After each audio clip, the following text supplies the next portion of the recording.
Good morning, welcome to a morning review on Friday the 5th of June. This is Kim Watson speaking for Easy Trader. So looking at the euro dollar first, and as you see yesterday managed to get pushed into new sort of near-term highs. It didn't quite get up to the prior highs, but we have put a reversal bar in, a shooting star into the monthly R1 pivot. Really looking here, we've now closed below the bands. If we can push back up, we may just find resistance at the upper band there and roll over. It was just to see how strong this overall move is. In terms of support areas, I mean, support, we've got the 21 below us, 4 hourly 21, which has sort of been air kissed, but hasn't quite touched it yet.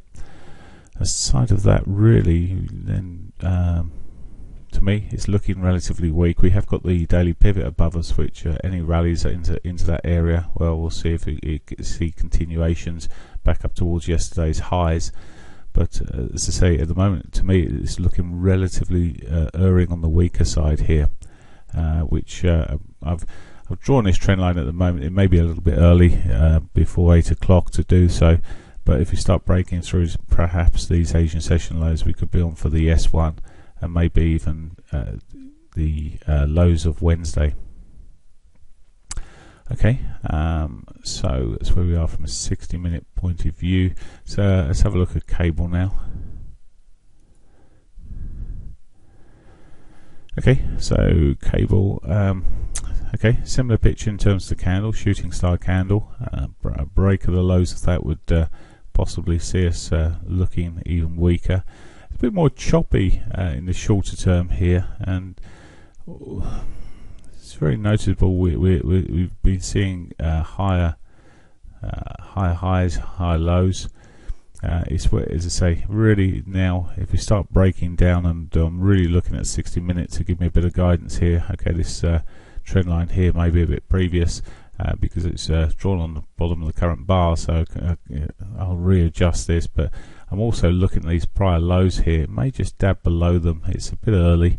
If it just breaks below them, pulls back in, I may look for another break of that sort of level. Alternatively, I will be at some point looking for shorts on cable if it keeps on breaking down this way. Probably on a retrace, looking for yesterday's lows, but more really looking really again towards Wednesday's lows, really. Certainly the S1 area at 52.94, and maybe even Wednesday's lows. So if it starts breaking down, then we see a bigger correction.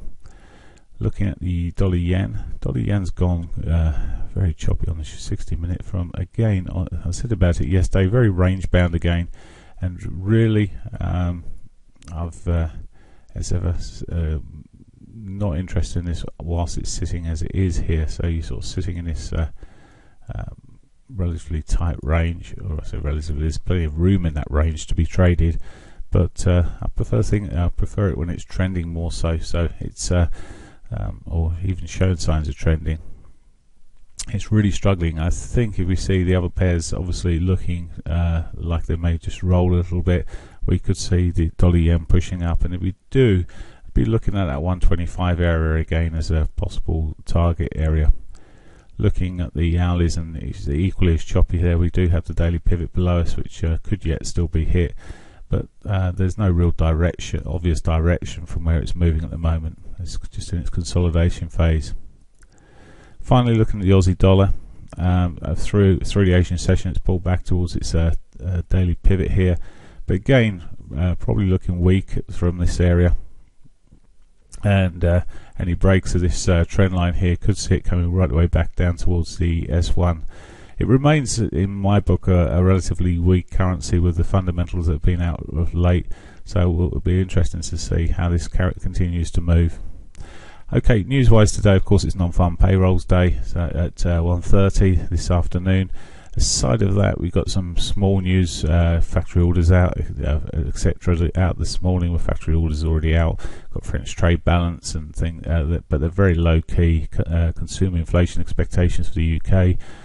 We have got the OPEC meeting, so maybe with some volatility in oil, which could affect currencies, particularly like the Canadian dollar, and maybe in the US dollar. So be interesting to see what comes from that. But as I say, the main news is at 1:30. Thereafter, we got a FOMC speaker at 5:30 p.m. So possibly more volatility later in the afternoon. Okay, that's it for me. Have a great day. Bye for now.